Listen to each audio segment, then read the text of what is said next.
Okay guys, welcome to this week's Friday Waffle. Now, when you're currently watching this, I'm actually down there in London. Probably shouldn't really put that on the internet because then somebody could break into my house. Yeah, I'm actually down in London at the moment with my daughter and my wife. It's my daughter's birthday. What day is it? I don't know. My daughter's birthday's going to be when we're in London. We're away for 3 days. I've not been in London for many years. I mean, I've got a lot of friends that live down there, but the last time I was down in London was 2001, I think it was. In fact, I'll tell you exactly when it was. We were down there when Brazil won the World Cup. I remember standing in, was it Piccadilly Circus, and all these Brazilian fans celebrating. Obviously, talking about Brazilian fans, I wasn't devastated, but I was upset to hear about that plane crash where an entire football team, I think a couple of survivors of a plane crash, and virtually the whole team got wiped out. Really sad. But yeah, so I'm down in London, so I've obviously pre-recorded this, and I'm going to release it on Friday as per normal.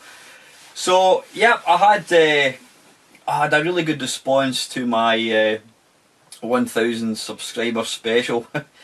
I don't know how many people actually watched it right through.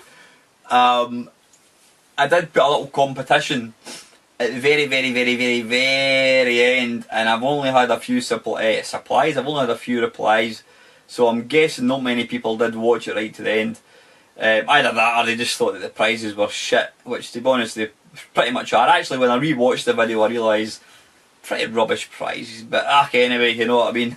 I'm sure whoever does get them should like them okay. So yeah, really amazing. I'm now well over the 1,000, which is just excellent. Really good. Really chuffed with that.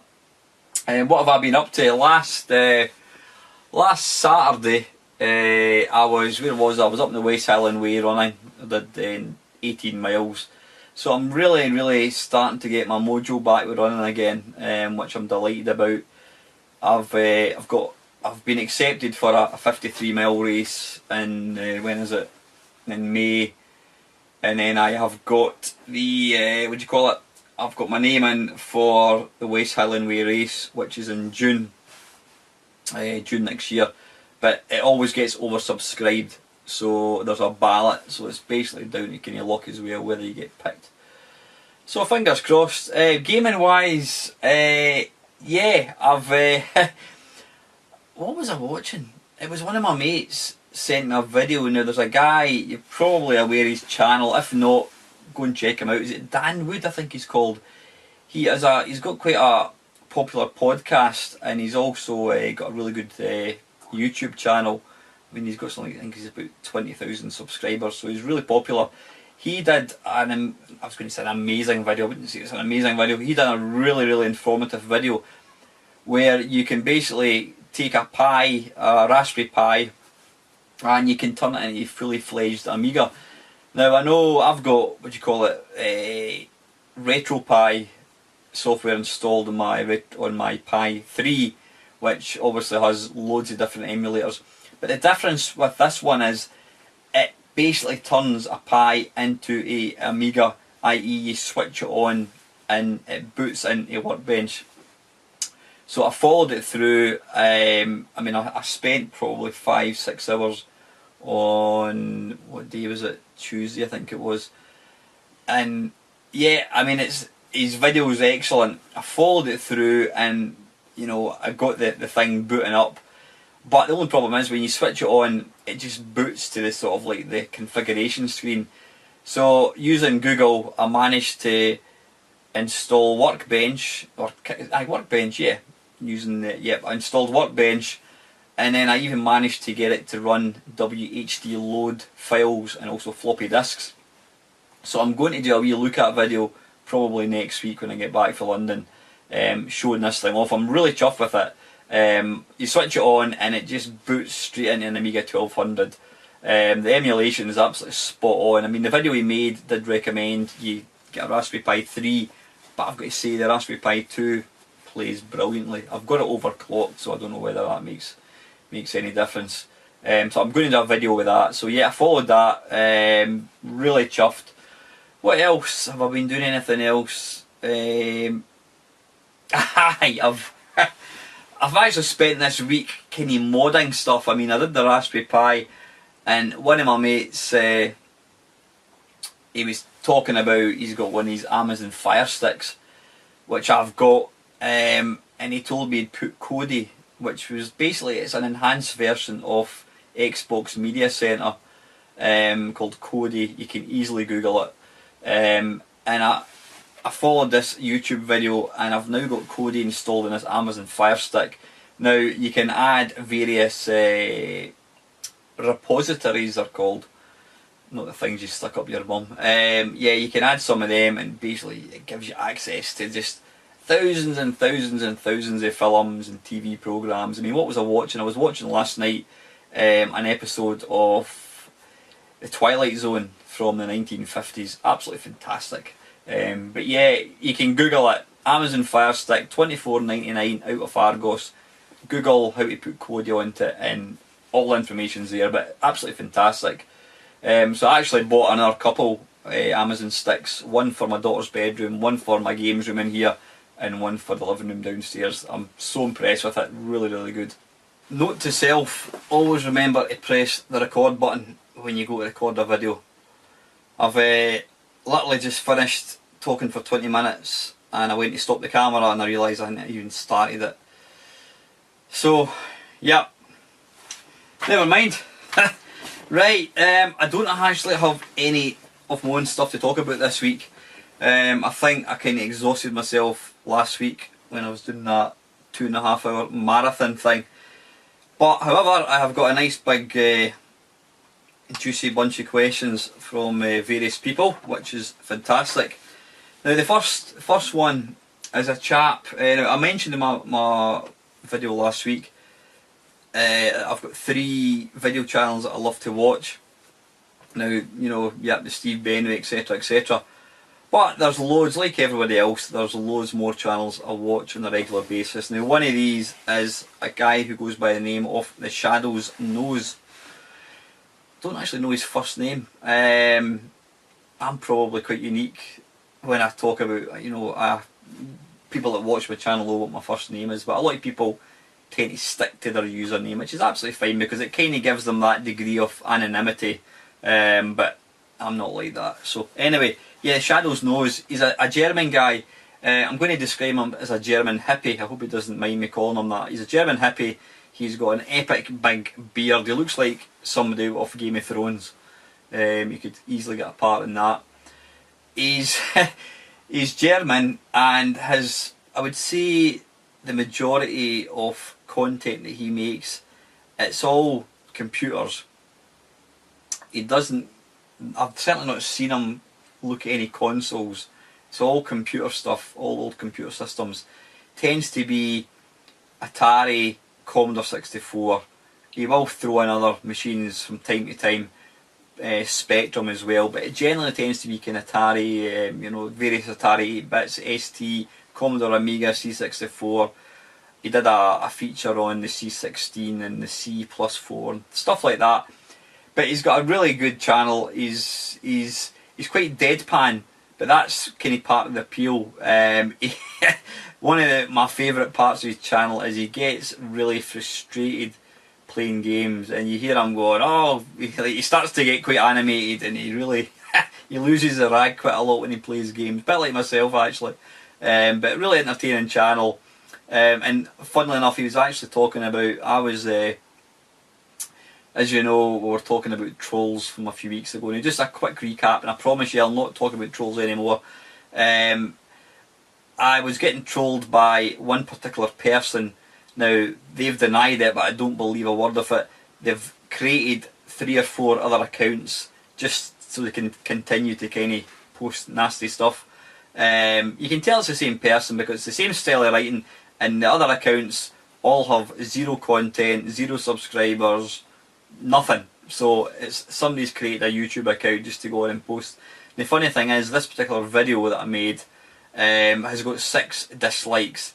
I don't have any other video that I've ever made that's had any more than maybe 2 dislikes.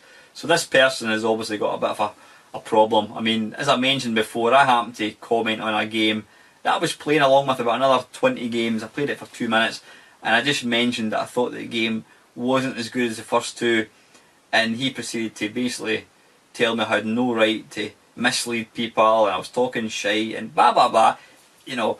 And of course, a few of my sort of loyal subscribers jumped in and basically told the guy, if you don't like the video, then do one, and they're absolutely right. But the guy then posted under another alias saying that him and his son watched the channel and he didn't like to see all the nasty comments. So I kind of thought about it. I thought, right, you know what, I want my channel to be available to everybody. I don't want somebody to not be able to let their kid watch it because I swear or there's swearing and that kind of stuff. So I didn't apologise. I made my case. I says, look, your initial comments were quite hurtful. I said, I don't set out to mislead anybody. And I said, look, we'll all move on. Let's all move on. It's got a bit nasty. Let's all move on and just enjoy the community that we've got, and talking about old games and that. So that was that. That was maybe 3-4 days ago. Then, I says, 3-4 days later, the guy comes in under a new name, and he's just been a complete dick. Really, really, really horrible person. So, you know what, I've had enough. I've blocked all his aliases. I've deleted all the comments, the horrible comments. I mean, this is my channel. I do it for nothing, If you want to come in and watch videos, by all means do it, but don't insult me. Don't start posting crap. So it's absolutely a zero tolerance attitude that I'm going to use going forwards. I'm not even going to get into debate. I'm not even going to mention YouTube. I mean, it's the only reason I've kind of been mentioned is because it is something that I've never really had a lot of problems with in the past. Hence the reason I'm talking about it so much. But anyone that's nasty or whatever, they're gone. As simple as that. But the funny thing is, getting back on topic, Theshadowsnose actually mentioned that he gets trolled regularly by other German people slagging his accent. He's from Germany and he's got a German accent. No shit, Sherlock. But it just shows you there are people out there who are just arseholes. You can't possibly reason with these people. Now, this is the mistake I made. I don't like falling out with anybody. I mean, sometimes I'll fall out with my mates on emails and that, and you always try and turn it around and kind of get back. Right, let's move on, blah blah blah. The problem is with these people, you can't possibly reason. These people go out their way just to be obnoxious wankers. And once you realise that, then you just ignore them. But yeah, there's always going to be people that just go out their way to be horrible people. And it's something you'll never ever get rid of. Right, okay, the question is, Mr. Theshadowsnose, who knows, Theshadowsnose. I'll put a link to his channel down below. Really great channel.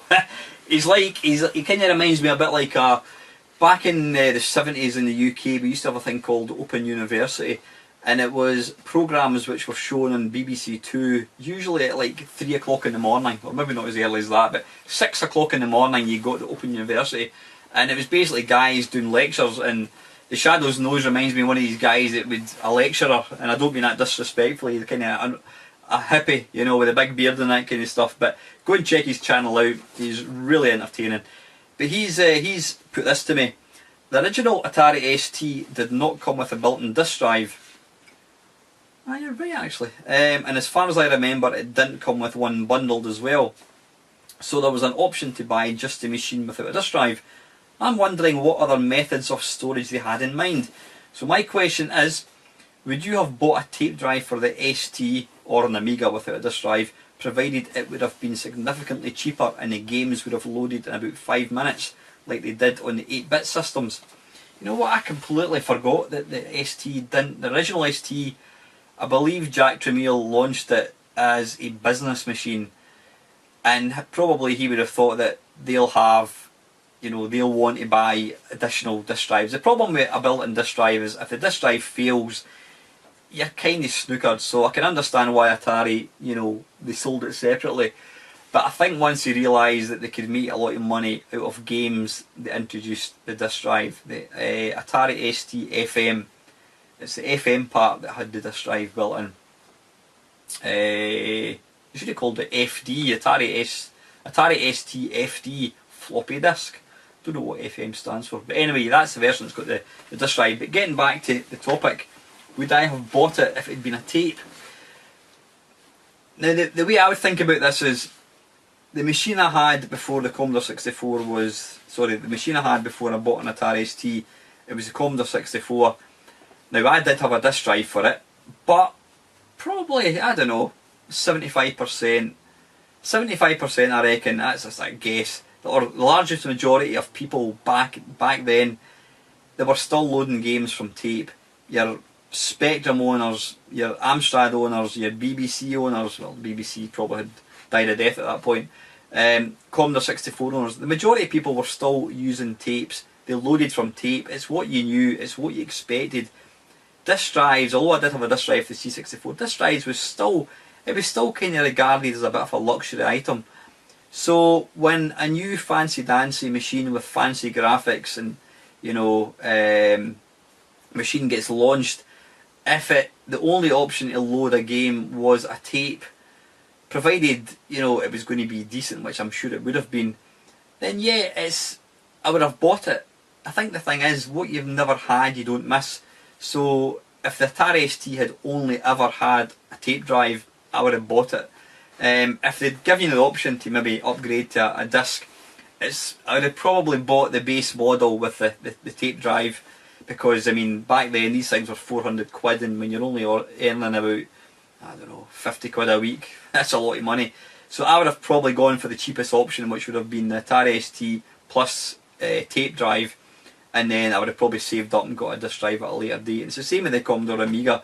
Yeah, it sounds ridiculous now to think, oh no, there's no way I would have bought it if it only had a tape. But if the disc drive hadn't existed and the only option to own that machine would be via tape, then I would absolutely have done it. So yeah, good question actually.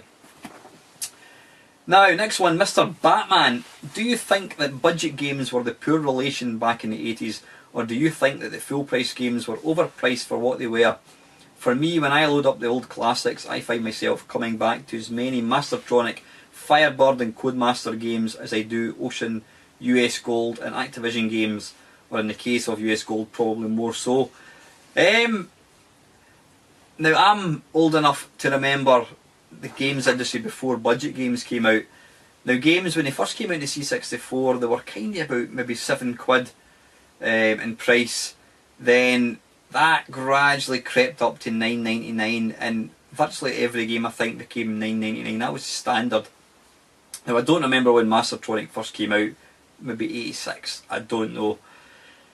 The thing is, the first batch of games that they released were absolutely diabolically bad. Stuff like Bionic Granny, BMX Racer, horrendous. I think I did play a game, I did do a review of, not a review, I did look at some of the worst ever budget games. The games were shocking. They weren't worth $1.99, they were just crap. They were even worse than a lot of the typing games that you got. So they were terrible, but the thing is, the quality gradually changed. In fact, the first game that I can remember being kind of acceptable was Chiller, which was released by, I think it was programmed by Richard Darling, excuse me, who is one of the brothers who founded Codemasters.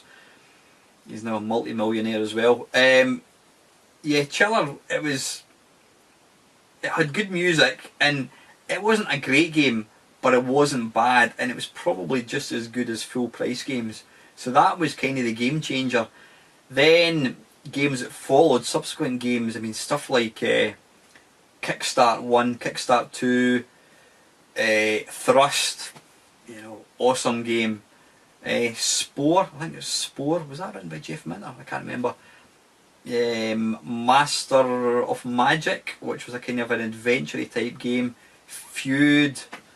Blimey, you know what? There was tons and tons and tons and tons of really awesome budget games.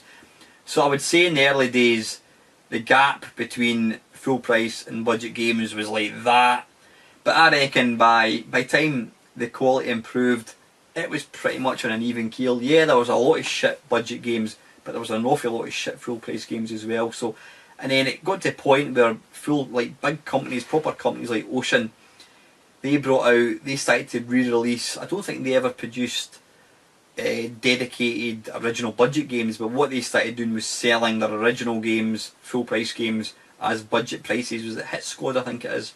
And other companies like Elite and Gremlin Graphics and US Gold possibly as well. Yeah, they all brought out their own budget. They realised that this was the way to go. Once people realised that they could get a good game for $1.99 or $2.99, they weren't prepared to pay full price. In fact, I'm sure there are a lot of probably kids. I mean, I was a bit older, so I had an income, so I was able to buy full price games.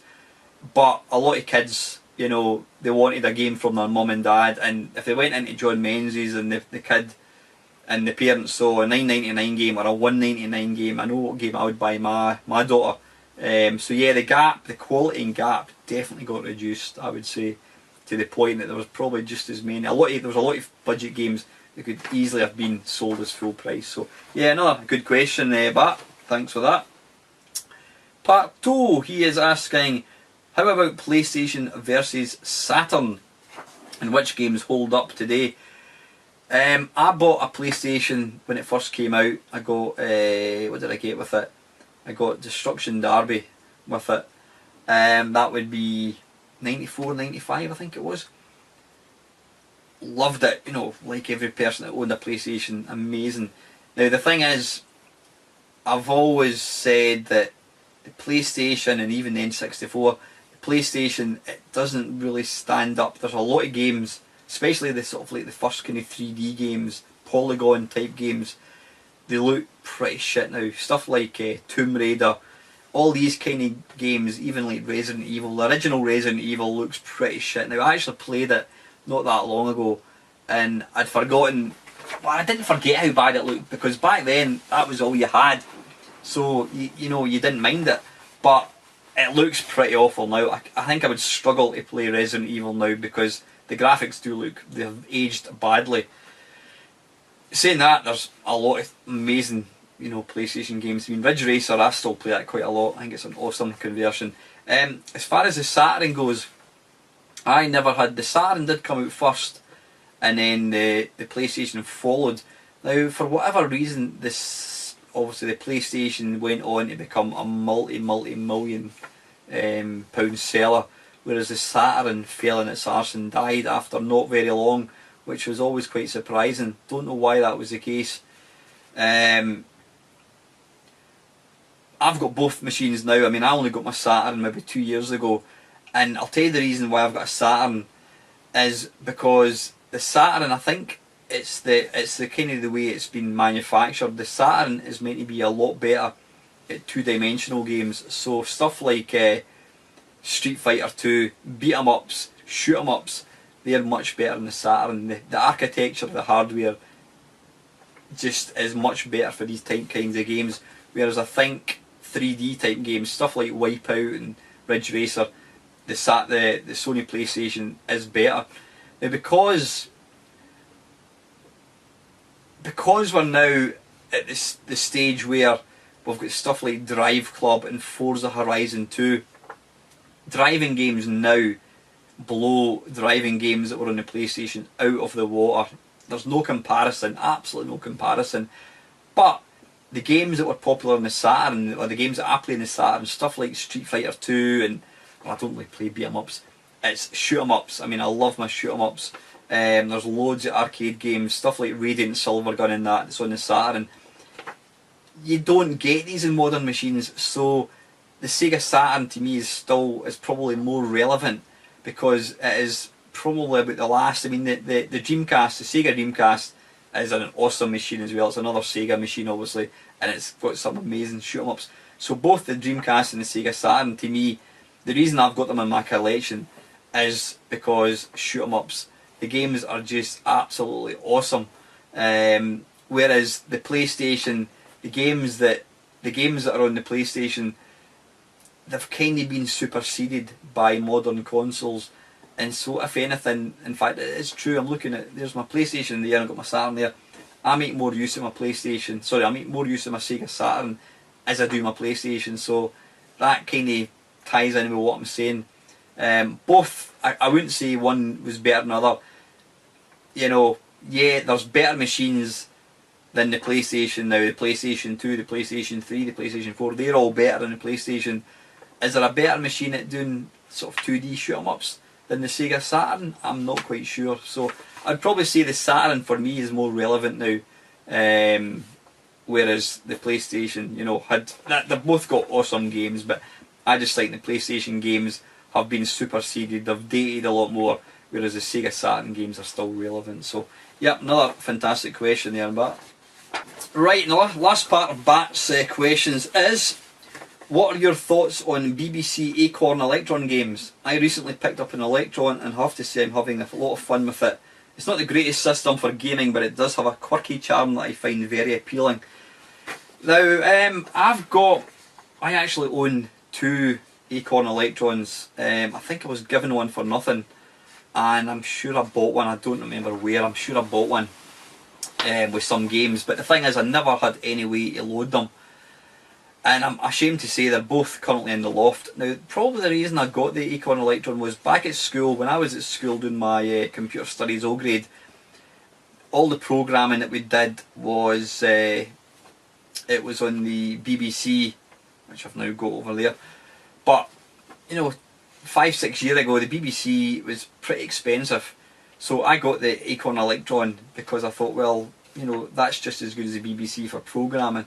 But I've never used it. But since getting my BBC, I have got one of these CF card things which plugs in underneath.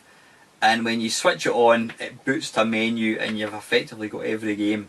I mean, I don't use it that much, and it's not because I don't like it, it's because I've got so many other systems in this room. If I had more space, I would bring down my Electron, I'd bring down my Sword M5, I'd bring down my Philips video packs. I've actually got 2 of them in the loft.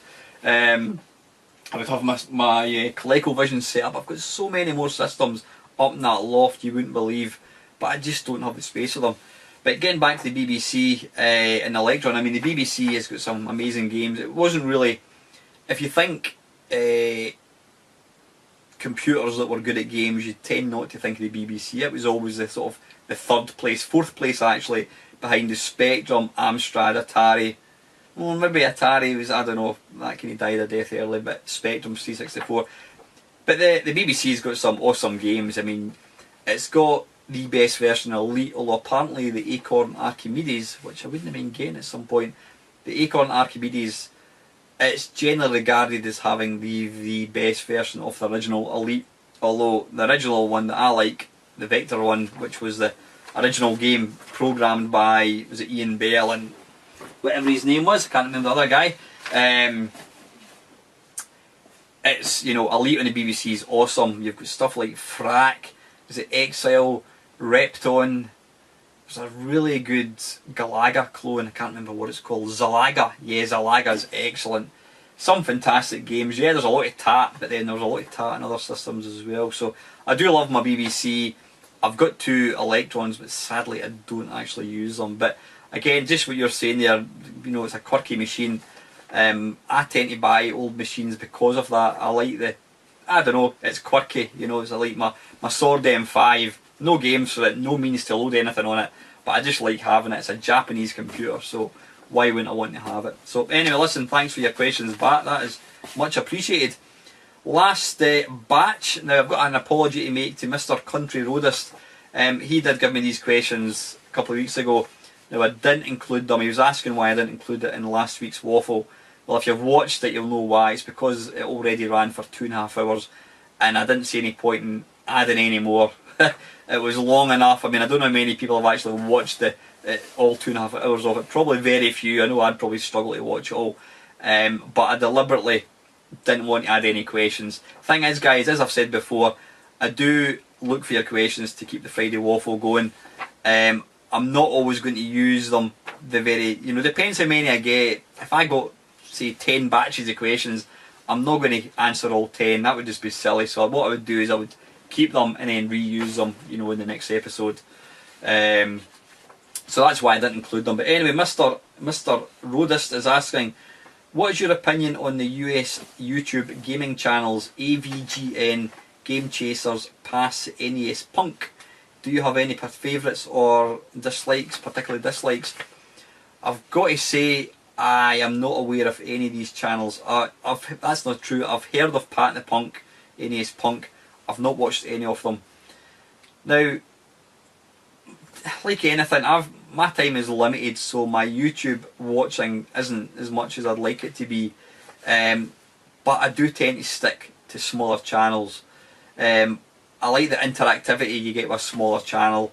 I mean, none of these big guys, well, not that I'm aware of, have subscribed to my channel. They don't watch my channel. They don't comment on my videos. Guys like Lactobacillus Prime and Retrotronic and One Boys Post 1975, all these guys, they watch my videos, I watch their videos, we all post in each other's videos. You know, I like the fact that if I post on one of their videos, they will 99% reply to me.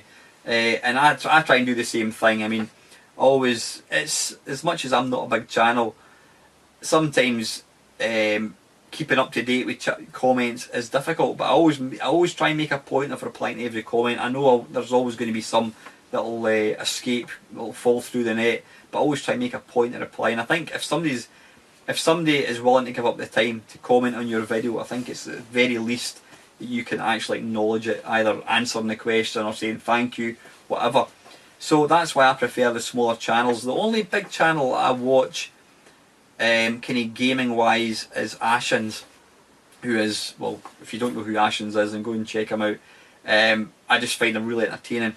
I sometimes find some of these big, especially the American channels, and I'm no disrespect to anybody, can sometimes be a bit, I don't know, they're very commercial. Now I said I've never watched any of these channels, so I don't know. I'm not talking about any channel in particular, but they come across as kind of like TV programs, very, you know, they don't speak to their subscribers on a one-to-one basis. I prefer the smaller, more intimate ones. So yeah, I can't really answer what ones I prefer because I don't watch any of them, but I do prefer to watch and support smaller channels. What is your opinion? Okay, here we go. What is your opinion on crowdfunding, Kickstarter type stuff? Do you think it's a good idea, or do you think people should grow up and stop begging online and go to the bank and get a loan like the bloody rest of us have to do? I couldn't put it better myself. That's not technically true. I have mentioned my thoughts on Kickstarters and crowdfunding, whatever. The only Kickstarter thing that I put money towards was the Bedrooms to Billions.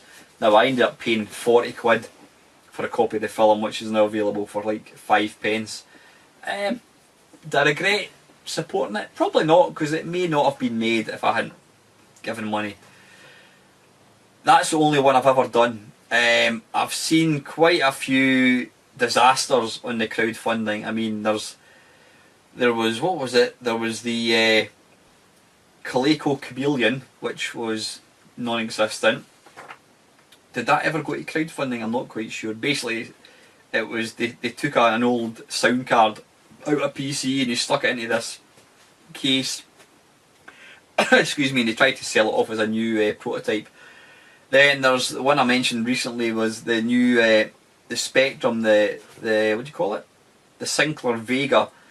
There's a new one that's come out, the Vega 2 or whatever it's called, that is coming out, and it's been crowdfunded. And I mean, I don't know, the last time I looked at it, it was a few months ago, it looked like that probably nobody was actually going to get anything for their money. So there is a huge bit of risk involved. And then there was the one with Elite brought out a Spectrum type Bluetooth keyboard, and you could download an app so you could play Spectrum games on your iPad using the keyboard. But what they didn't do was they didn't actually bother to ask the people who own the programs, i.e. the programmers, etc., if they could publish their games. And then when some of the programmers quite rightly took offence to Elite selling an app using their games, the app was pulled and now you can't get anything for it. So there's been quite a few. I've read far too many scary stories about these Kickstarters. Sometimes I see a Kickstarter by somebody who has got quite a lot of money and I think to myself, why can't you bloody well pay for it yourself? Why do you want our money for it? So I'm kind of I'm sitting on the fence when it comes to these. If I saw something that I thought was fantastic, I may well do it, but I've seen too many scary stories, and you know, I'm not overly keen on the whole thing. I do understand there's lots of success stories, lots of wonderful books and different projects that have taken off because of crowdfunding, but I'm not overly keen, so yeah. Number 3, what plans do you have for Hogmanay? I'm from the south of England, but I spent a New Year up in Fraserburgh many years ago. I was highly amused by the fact that all the shops in the local town boarded up their windows the day before. It was good-natured fun, didn't see any trouble. You'll probably find this hard to believe. Yeah, I'm a Scotsman, but you know what? I don't really have any interest in Hogmanay, which to anyone that doesn't know what Hogmanay is New Year's Eve. We call it Hogmanay. I think the biggest reason for me, it's kind of twofold. I did used to, when I was younger, I used to go to parties and that kind of stuff. I loved Hogmanay. I'll be honest with you guys, since my mum and dad both passed away, I mean, I've lost them both now. My dad died 4 years ago, my mum died, bloody hell, 18 years ago. I find Hogmanay quite a depressing time of year. And then the second thing is, so that wouldn't stop me going out. The second thing is, I've got a 12-year-old, well, she'll be 13 in a couple of years' time. I've got a 13-year-old daughter. So we don't have any, because mum and dad aren't here anymore, we really have very, very few people who can watch her, who can babysit for her. So I just don't have the opportunity to get out. Maybe once my daughter's a wee bit older and she can do her own thing, we may go out. But I've got to say, the last 13 years of my life in Hogmanay, I've watched the TV, which is always the same shite in BBC. I watch that and I'm usually in bed for 12:30, so I really don't do Hogmanay. I mean, I think back in the day, I remember as a kid going to my granny's and, you know, come 12 o'clock, all these people would come to the door, they'd bring a bottle, and that was back in the 70s. That's when most people had a drink, because people couldn't afford alcohol during the week. Nowadays people go out and get pissed on a Thursday or a Tuesday, on a Friday, a Saturday, a Sunday. You can drink all the time. You can go down to Asda and, you know, buy a drink at, you know, 2 o'clock in the afternoon.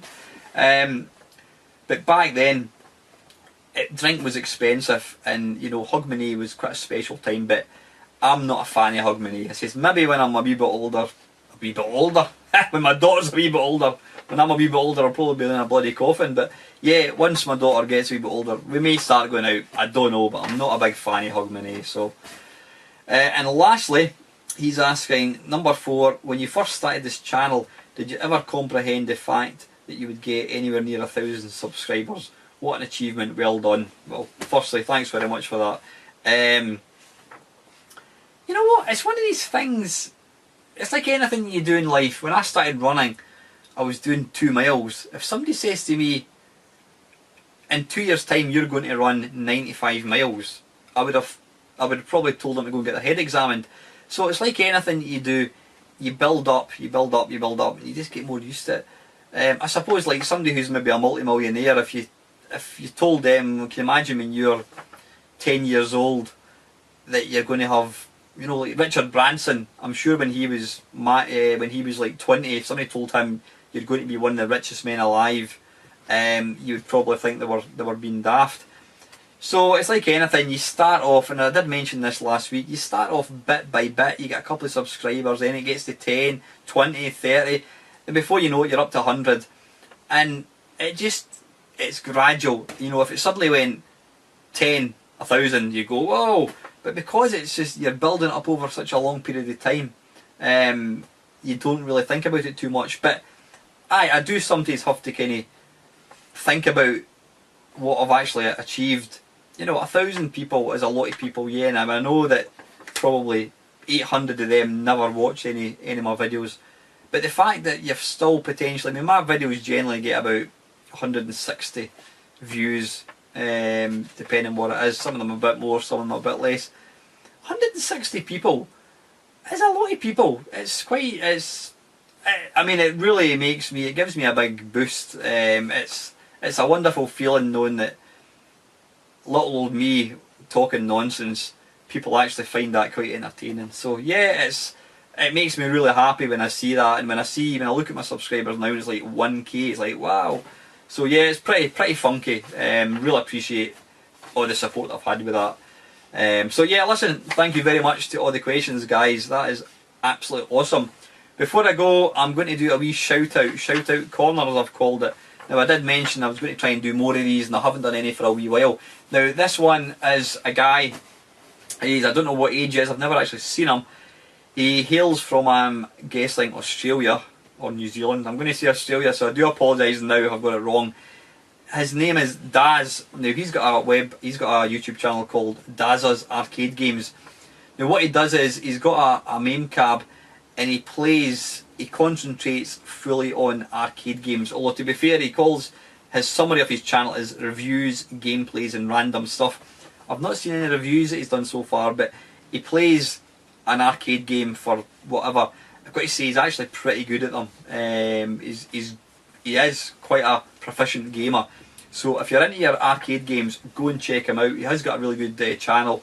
He's just starting off. I mean, he's only got, I don't mean that bad when I say he's only been going a few months. I think he's got about 20-30 subscribers. So if go and check him out. I'll put a link to his channel below. If you like that kind of thing, somebody playing in a MAME cab, and he is good, and he talks over it as well, which is always quite appealing for me. Go and check his channel out. If you like what you see, go and subscribe to him, because at the end of the day, it's all about helping one another. Other channels get established. He also mentions random stuff. He posted a video of his dad. His dad actually found a magpie that was dying, a baby magpie, and his dad took this thing in, and the magpie is now an adult magpie, and he's got this video of this little magpie falling about the garden. It's just amazing. The bird could fly off at any point, but I mean, at one point he's actually tickling its tummy and it's on its back. It's just super cool. It's one of these things you see on Facebook, but go and check him out. Dazzas Arcade Games, or Dazzas Arcade Games, that's the name of the channel. Go and check him out. If you like what you see, go and subscribe to him, give him your support. So that is it, guys. I'm going to go downstairs and get my tea now. Yep, that is it. As usual, thank you very much for all the support, all the comments. Please keep the comments coming. Yep, couldn't do it without you. As usual, please feel free to like, comment and subscribe. And finally, thank you very much for watching.